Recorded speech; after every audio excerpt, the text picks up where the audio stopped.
sixth grade Bobcats. Welcome back to another week at D. Helena Middle School after taking a couple weeks off. Back picking up where we left off before SBAC testing, talking about interest types. Know you did some stuff in the a few months ago with Miss Glucker, Miss Campbell, looking at some careers. We're going to continue doing that through the rest of the year. Now that you guys are getting to be about 12 years old, starting to understand that, hey, I'm a little bit different than the neighbor to my left. Hey, I'm a little bit different than the neighbor to my right.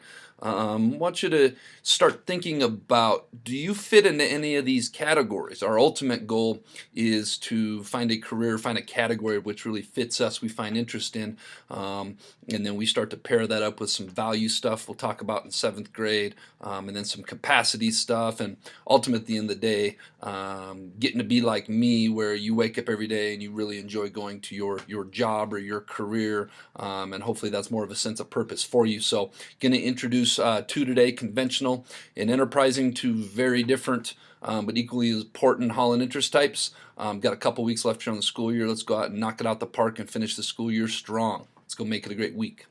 All right, as promised, this B.O.B lesson is going to be titled Conventional and Enterprising Interest Types. But first, let's be our best this week at HMS. Let's be B.O.B. Let's be safe, let's be responsible, let's be respectful, and let's be learners.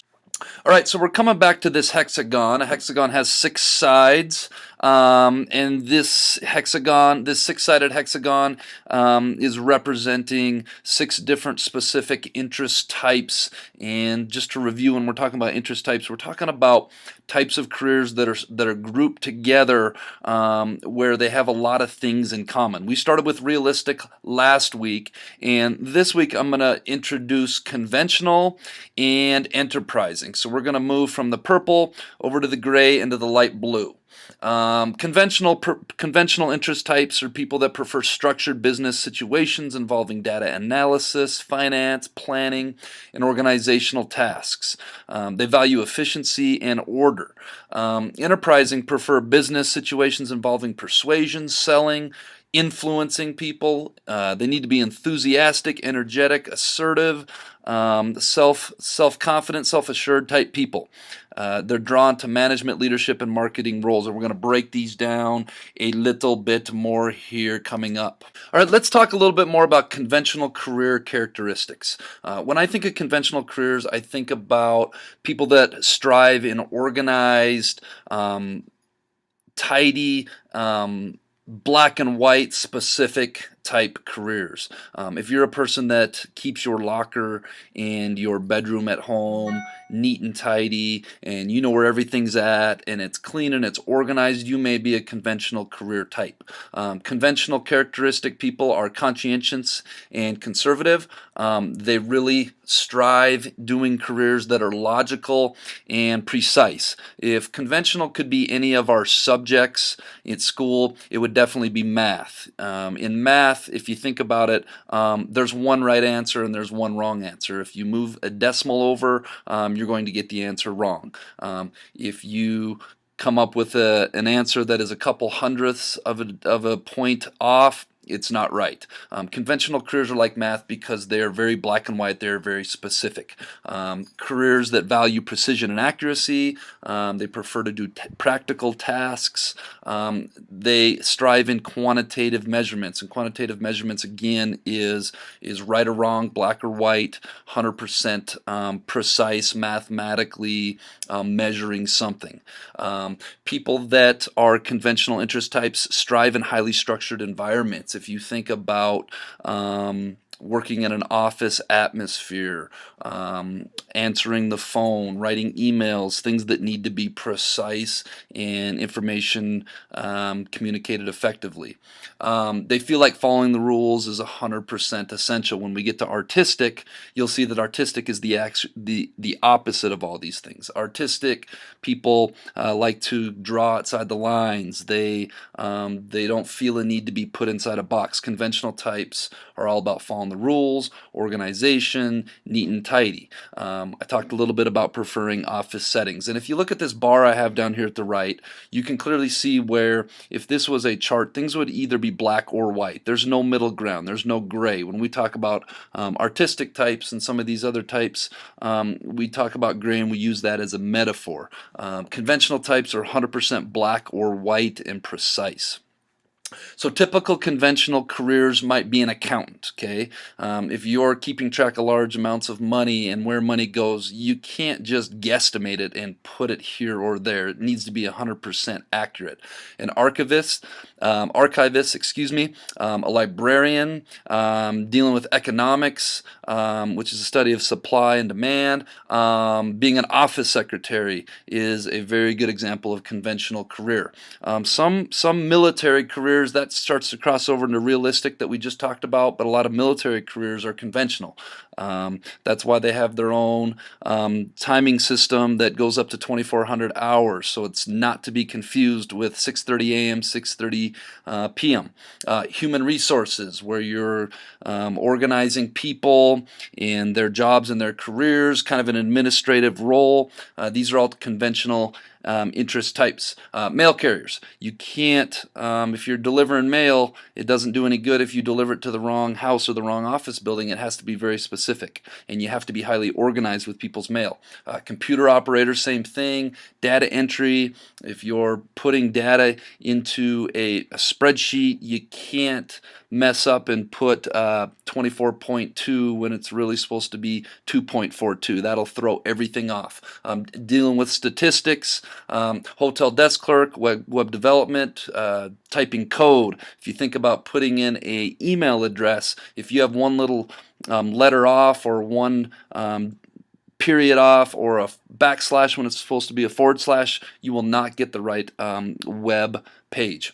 Court reporters, and obviously being a cashier. If you go in and you buy something for $2.80 and you gave them a $20 bill, you're going to want to make sure you're getting $17.20 back. You can't just give them $15 or $16. So these are typical conventional careers. I want you to look through this list and think about, does this fit me? Does this feel like something I would enjoy doing every day? All right, the next career interest type I'm going to quickly introduce today is enterprising. I'm going to do two because we're running out of time on this school year. Enterprising career characteristics. People in enterprising careers are persuaders. They're trying to persuade other people to buy or sell or do something. Characteristics are adventurous. People have to be ambitious. They have to go out and have that drive to accomplish things on their own. They're assertive. This might be your more stronger personality types. They're extroverted, means they love to socialize and deal and talk with people all day long. They're not shy. They're not to themselves. They have to have high levels of energy. They have to be very enthusiastic and confident. A lot of leadership positions are enterprising types. They have to be able to speak well in public. They prefer to take the reins and be in charge of projects and different things. They aren't afraid to take risks. They're not afraid to debate or to have disagreements with people or confrontations. They prefer and strive in competitive positions. A lot of people that like sports or a lot of people that really like competing end up being kind of enterprising career types. I know enterprising is my second Holland code. My first is social, which I'll get to hopefully next week, and then enterprising, and then conventional. When you think of business people in business and people in politics, a lot of times they are enterprising types of personalities.